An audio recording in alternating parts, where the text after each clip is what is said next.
ચુડા તાલુકાના જેપર ગામે ગઈકાલે ઈવીએમ ક્ષતિગ્રસ્ત થતા આજે પુનઃ મતદાન શરૂ. સ્થાનિક સ્વરાજની ચૂંટણીનું શાંતિપૂર્ણ માહોલમાં મતદાન શરૂ.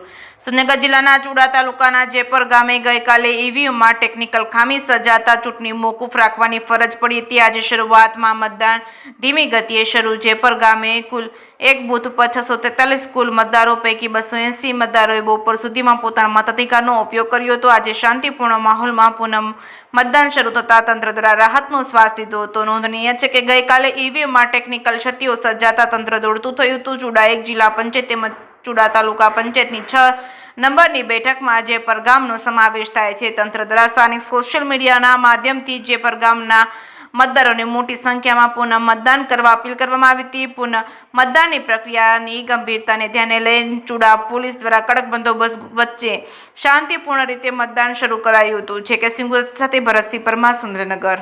મારું નામ રાજેશભાઈ વાલજીભાઈ પટેલ, હાલ ઉપસરપંચ. કાલ યુએમ ખરાબીના હિસાબે મતદાન બંધ રહ્યું હતું. આજ મતદાન ચાલુ છે ફરી વખત, અને શાંતિપૂર્વક ચાલુ છે, અને પૂરતો સ્ટાફ છે, અને શાંતિપૂર્વક મતદાન કરાવશે.